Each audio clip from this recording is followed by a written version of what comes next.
to The Real Factor. My name's Thor, And I'm Ed. and today we're going to discuss 1977's Star Wars, which was written and directed by George Lucas. And stars our favorite trio of Mark Hamill, Carrie Fisher, and Harrison Ford. So, Star Wars has a really big space in my heart. I have a lot of stuff, a lot of clothing, and A lot of Legos, a lot of Legos, Funko Pops, toys. Yeah, outfits. collector. It's Star Wars is like ingrained into my life. It's I saw it first whenever I was 5 years old, and the opening scene of the ship coming over the whole auditorium just sold me. You'd never seen anything like that before. I think before that, the most exciting thing I saw was Benji the dog. So it was, this was the best thing ever. So you saw it when it first came out. Oh yeah. Before it was called A New Hope. It was just called Star Wars. It was just Star Wars. Yeah. But the whole, as you watch it for your first time, you really, you're mesmerized by the special effects, especially for the time. In the 70s, Oh, yeah. this was just, nobody had ever seen anything like this. It was just so unique. The stop motion and the way that the camera pans over the ships, and it was just something nobody had ever seen before. And it was just fascinating. I've seen it probably 500 times. I did see it 10 times in the theater as a kid. Yeah. So I made sure every family member took me to go see it. My mom, my dad, my aunt, my uncle, my grandma, and again, my grandma, and then my grandma, and then my friends. And so, yeah. But as you get older, the hero's journey becomes more apparent. Now, granted, I know that the story was borrowed from many things, John Carter, Dune, all these original 60s and early 70s science fiction films, or stories. You see it interlaced in between that, and now everybody steals Star Wars stories, which is just a rehash of a rehash. But you kind of see really the layering that happens the more you watch it and the older you get, than what originally just kind of watching it and just seeing, oh, this is a fun, science fiction soap opera kind of thing. Right, definitely. But honestly, to me, it's the villain of Darth Vader is the one that totally makes that. He's one of the first ones 100%. that it was really cool to be bad. Oh, yeah. His entrance of just coming in there and the presence that he showed, just all black and just mysterious. You don't know what you're really getting with that. The voice, why does he have that? What's the history behind that? It makes you wanted to think so much more about, and things just weren't really just explained to you. Right. Which makes it so much better. He is definitely my favorite person in the Star Wars universe. Yeah. It's and that's the one thing with the whole Star Wars universe, unlike the difference really when Star Wars came out versus Star Trek kind of started with the science fiction, and that was obviously on TV. Yeah. But it was a very clean universe. Everything was very militaristic. Everybody's clothes are pressed. And when you got into Star Wars, it was a lived-in universe. I mean, it was dirty. The ships were dirty. Kind of like the Battle of Star Galactica kind of stole that and took it to the old dirty, the lived-in look. But it was, you were on a sand planet, so there's going to be dirt and sand everywhere. So, you just can't. You just have clean and pristine. Yes. No. I mean, it's amazing. Not only the saga that they're going on, but the attention to detail with the lived-in universe that they're in, or the galaxy, I guess it's in a far one, far away from us. Yes. But just everybody spoke a different language. Everybody had their own different customs. But they got along together. When they went to the bar to find Han Solo, I mean, everybody minded their own business, but they all looked different. Right, and that was such a unique thing there when you go to the cantina, and like you said, you have aliens from whatever. I mean, it's just whatever the mind could come up with. And now, come on, yeah, some of those masks look. Well, they're all masks, but still, they were very good masks at the time. Some of them. Still, you gotta still think this was filmed in what, 75? You know. Well, yeah, and the budget they had was not great. Well, they only had, I think it was like a $10 million budget, and I think that was what they sold it as, and then I think they got 12 by the time it was done. But yeah, but you know, but with that, I mean, you know, you had the the pig nose guy. You had the guy who looked like the hammerhead. You had the guy that looked like 12 different sectors. That's right. You had the guy that looked like a devil, and you had the ones that the band people. Nope, right. I don't want to do that. And Greedo was there. Yes, but you just had all these things, these beings that. In one area that we really have never kind of seen that. Even on Star Trek, they would just have like the creature of the week. Right. And then, when they go to whatever planet right, and this just kind of showed a whole metropolis of where a melting pot of people all over the universe. And like you said, they all kind of spoke all different languages. And unlike it is in America, they all understood each other. Exactly. And what was funny about that is whenever there was violence or something happened, they would all kind of look and go back to what they were doing. Right. They minded their own business. Well, you know, it's kind of, you know, the original, you know, kind of what Star Wars kind of the story was like the Seven Samurai. And so you had it was kind of the old Japanese, you know, West or the Western as far as we consider. Right. That's kind of where a lot of this was, you know, the whole Tatooine thing was kind of looking at, you know, Wild Wild West. People going to the local bar. You know, and this is kind of what you see, and you know, they're used to, you know, the old Western movies, you had violence. Oh yeah. You know, all the time, and people's like, yeah, whatever. Yeah, whatever. It doesn't concern me. I'm out. But and then our other two leads, which are the droids, which, you know, have never really kind of been done, and they were kind of like a Laurel and Hardy kind of deal at that time. You know, where you had the tall one and the short one, and they just kept playing of it. And honestly, for two droids, pretty good comic banter, I would have to say. But how did they understand what R2 was saying? Well, they speak binary. Binary is the language of the mech droids. Because I was like, how in the world can you even fathom understanding that? Well, it's kind of like even with I don't know if you're up to date on the Mandalorian show. No, I haven't finished this season. There was one part where the droid was trying to talk to him, which was R5D4, which was in Star Wars. Mm-hmm. He came back, but spoiler. You know, he was talking to him, and he was like, "I don't speak binary," and it was like, so. But I understand you, and I'm telling you off now at this point. Right, exactly. But yeah, the fact that you know they lived in day to day with all these droids are all part of their world. You know, it's just it. Well, that's what's going on with what we have now with AI, artificial intelligence, and everything going on. It'll be that way really soon. So fun stuff. Right. Well, we've talked a little bit. Well, we talked about the droids. We haven't really talked about Mark Hamill, Luke Skywalker that much. Our trio. So who do you want to delve into first? Well, we'll just start with Mark Hamill as Luke Skywalker. All right. I can't believe that he had no inkling about who he was or where he came from. Because, you know, his aunt and uncle told him that his parents were dead. Right. But never talked about him. Well, and, you know, and that's kind of thing is when you watch that one by itself, right. You know, you're only given information to what you're given, and obviously they fill a lot of the backstory in through over the many decades that this thing has been around. But yeah, you're like, you know, you just kind of take it for face value. And you're like, okay, well, he's gone. You know, he died. Yeah. You know, so I'm living with my aunt and uncle, who don't let me do anything. You know, so it's at work in the fields. The moisture farm. So, you know, and drink blue milk.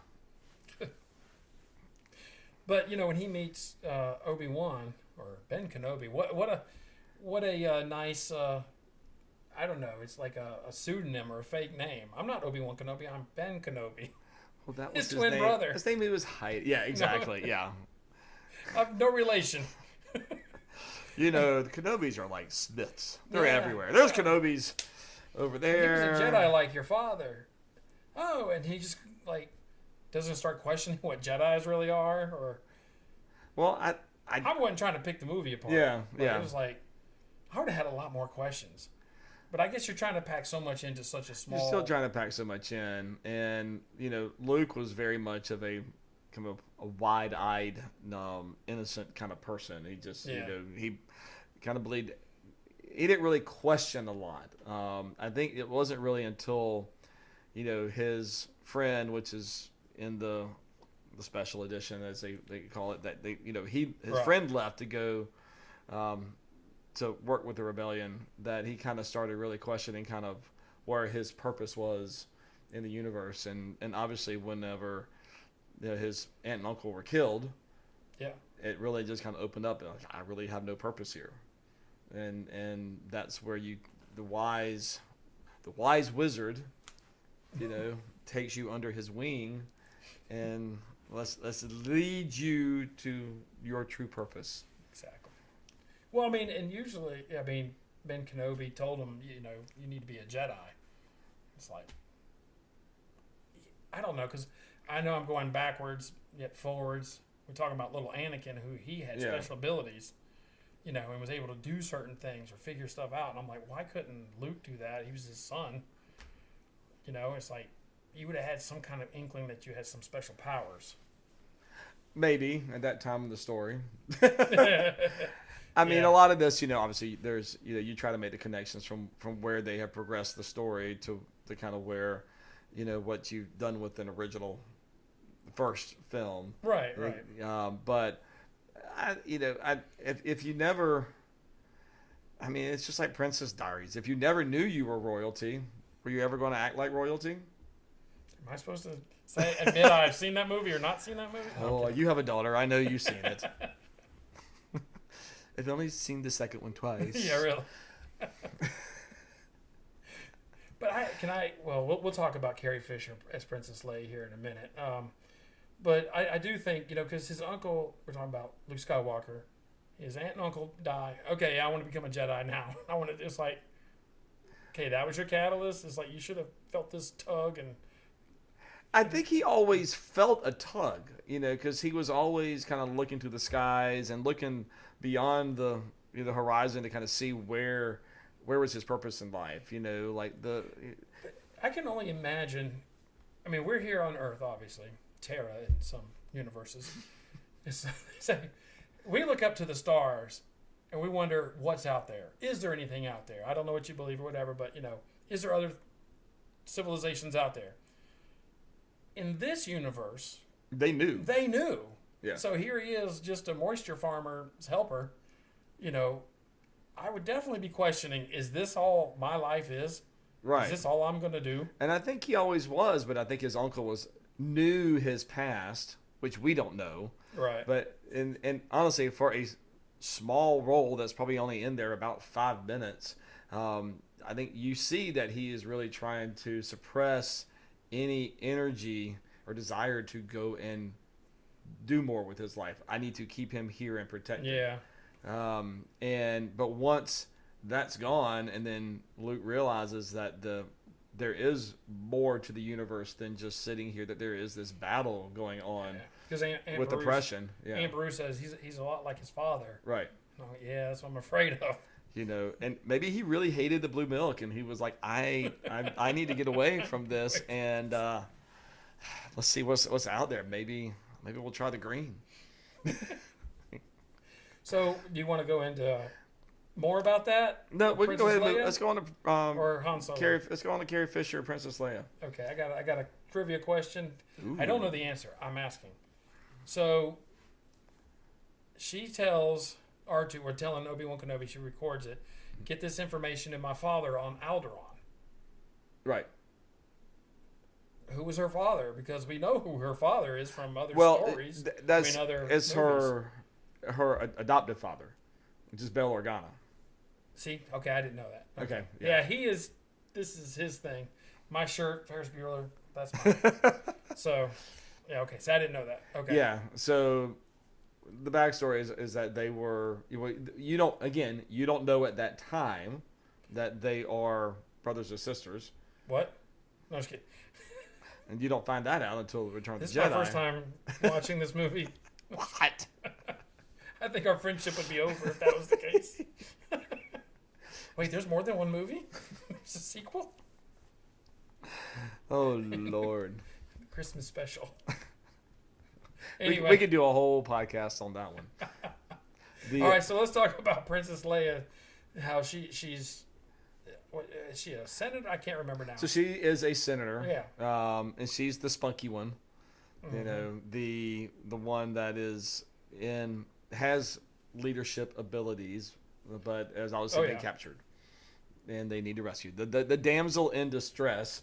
But what is great is that they don't really make her a damsel. I mean, she's a leader, and you know, she's a leader, is fighter, used to commanding, which again, kind of in, you know, this is mid-70s. This is not a usual thing that you see, is to see women in power, you know, and I think it was a turn. Well, wait, okay, so when did Alien come out with Sigourney Weaver? 78? That was 79. 79. Okay, yeah, so it's still on that. So I think you started to see in the 70s, you know, coming from the 60s, you started seeing more women roles taking on leadership or command. That there's more than just being the damsel in distress. 'Cause, you know, that's more like a James Bond female role where they can't help themselves. You wonder, with her being a senator and being a princess, why she was the one being on these missions. Why wouldn't she send? Not that she was afraid or anything like that, but why wouldn't she send a delegate or somebody to deliver this information? I mean, she's literally putting her life at risk. Well, she's obviously part of the rebellion, but the ship that they were on, the 10-5, the one that gets shot at, was basically a consulate ship. I mean, it's one that's supposed to be carrying senators back and forth, so it was not supposed to be a war machine. Kind of like a spy.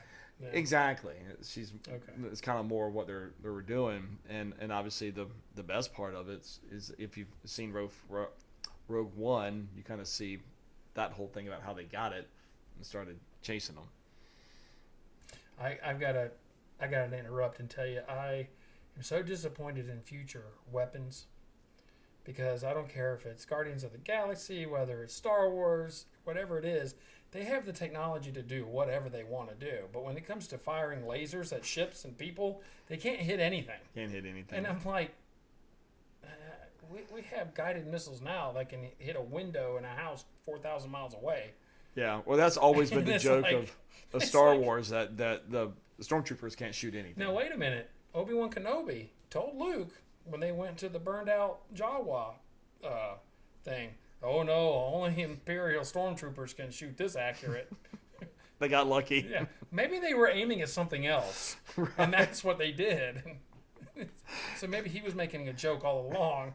Maybe he was, because you know, they do what they were aiming for. They didn't destroy. It's funny though. Somewhere I think in the lore, it might have been one of the cartoons that they address like how bad stormtroopers shoot. I don't remember what it was. If you know, put it down in the comments and let's talk about it. That's like the show The A-Team. Nobody ever got shot and killed. But anyway, I digress. But yeah, I think Carrie Fisher was a great. You know, you initially think this is a love interest for Luke. They never really, you know, seal the deal, but you know, seal the deal. You know, they do kiss, and you're like, all right, there's hope there for Luke. Way to go, boy. And it looked like he had a thing for her. Play Well, that hologram. Play that hologram again. Come on, bring that video back. Right. Which I thought It's like, the hologram, I'm going to jump in that old bath with you here. Which I thought was funny. The hologram, I know the technology. It's like you're seeing it from all sides when all she did was record it straight on to R2. Yeah. But it's like you're getting the whole 3D image. I'm like, okay, just go with it. It's a movie. Just go with it. It is. Future technology. That's right. You never know. You never know what they're going to do. She kissed him on the cheek for luck. And then our last one major star is Harrison Ford, Yes. who kind of got his first film, American Graffiti, with George Lucas. Yep. And you know, they I don't think he was the first choice for this role. He actually, George Lucas asked him to read some of the lines, like sit in and just, hey, I'll go over these lines with you, and he would Yeah. go into, because I've seen the videos where he was like in there with Mark Hamill and stuff like that, just going back and forth with the lines, and I'm sure there's a technical term for that, whatever it is, but then, so he didn't even think he was getting it. I think he was just getting paid to read the script, and then they called and offered it to him because George Lucas didn't want Harrison Ford to be what Robert De Niro was to Martin Scorsese. Right. It's like all of a sudden, you're using He's your Harrison guy. Ford. He's your guy. He's your guy. But obviously that was Which the then best he became choice. his guy. Yes. After Indiana Jones and everything else. Yeah.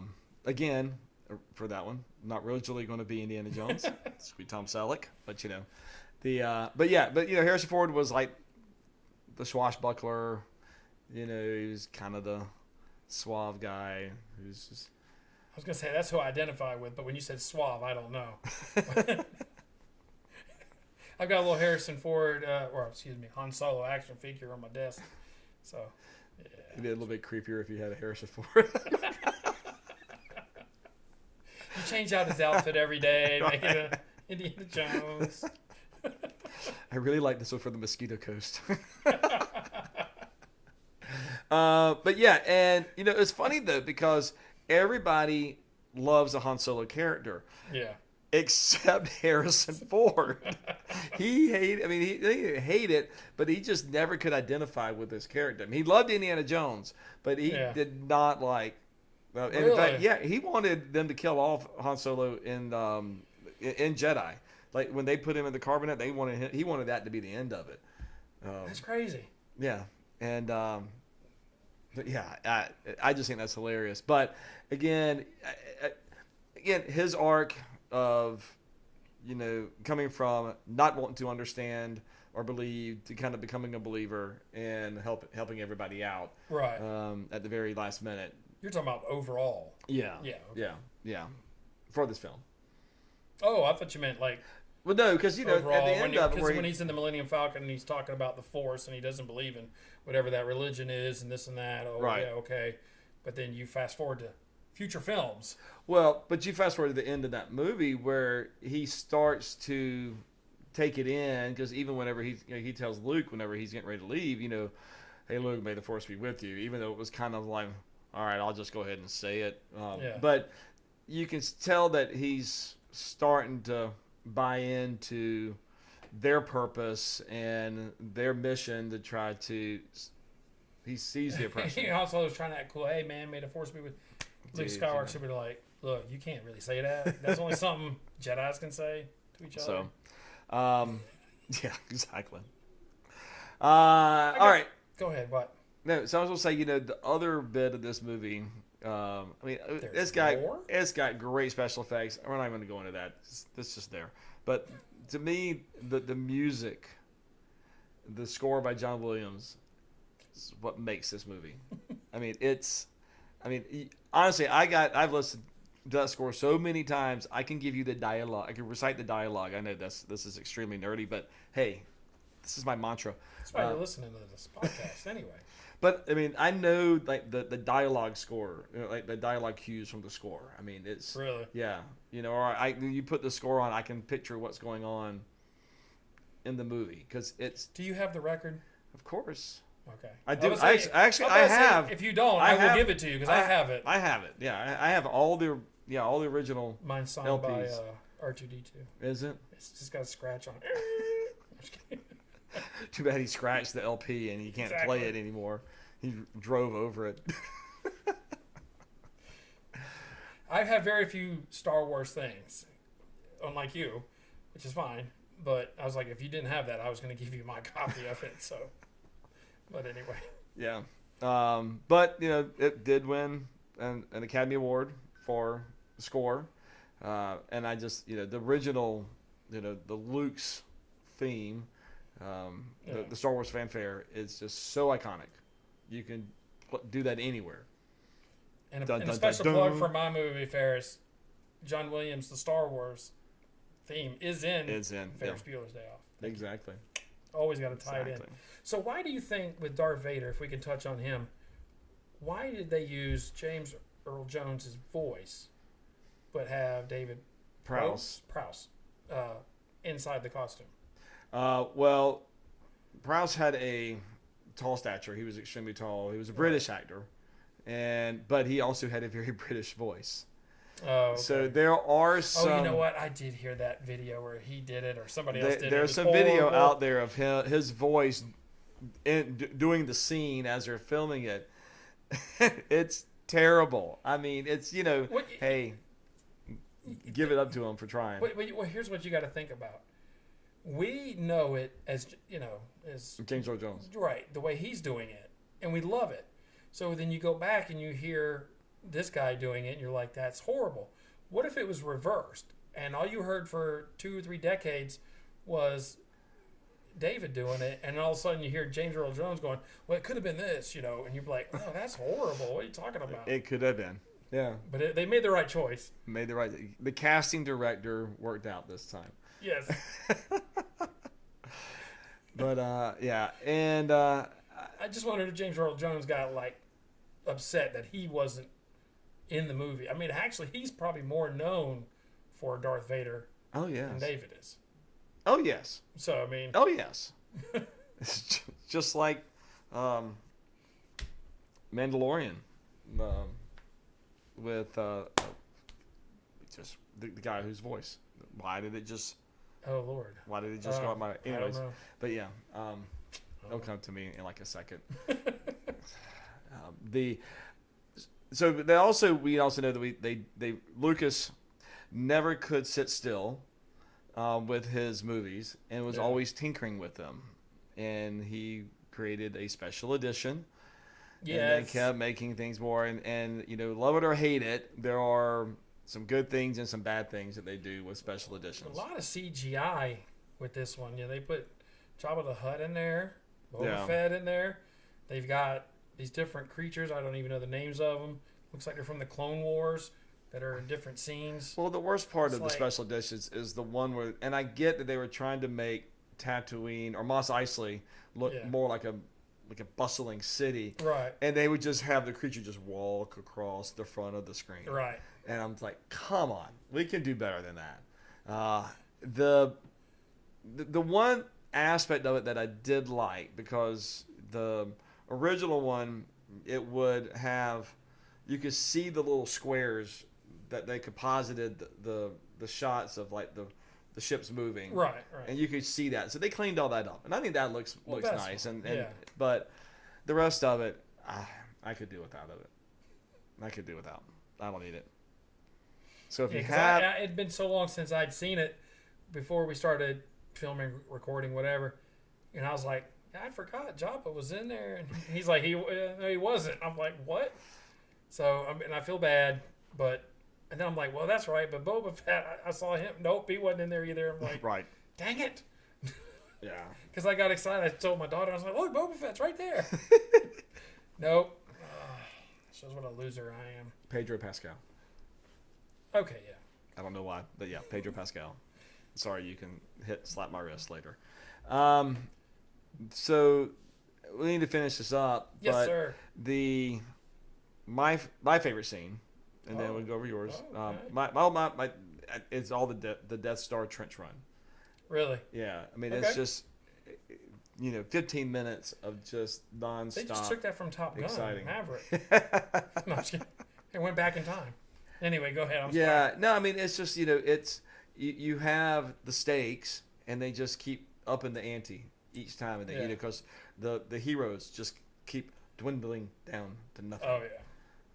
And then you have to, as Ben Kenobi says, let go, and really trust your instincts. Yeah. There's a lot of things we should do in life, but just trust your instincts, and then And this is all before his real training with Yoda begins and all his stuff. So I mean, it's very impressive.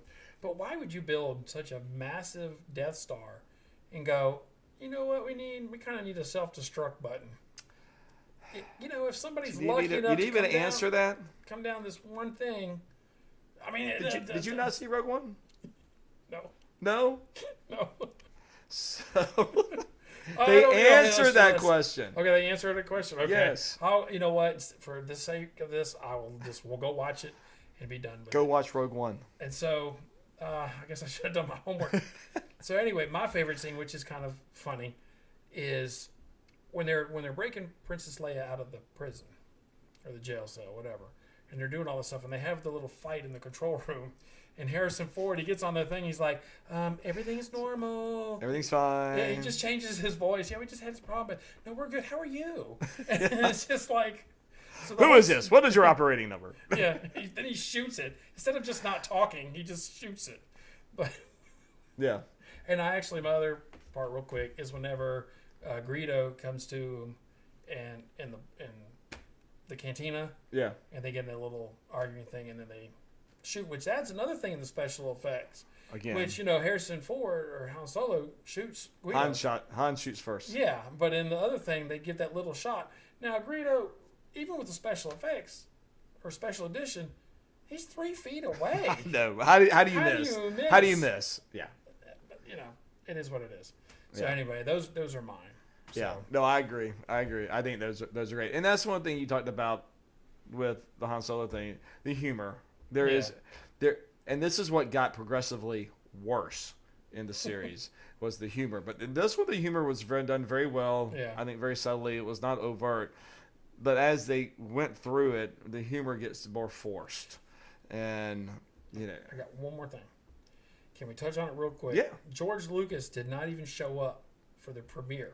because he was scared to death that nobody was going to like He it. went to now. In Hawaii. What happened was magic. Him and Spielberg were in Hawaii when the premiere came out because he thought he was going to bomb, and they came up with Raiders. Right. So it all works out. It all works out. But yeah, I know. I think that's crazy. And this movie when it came out was just such a huge success. Oh yeah. Such a huge success. I mean, something that nobody had ever seen before.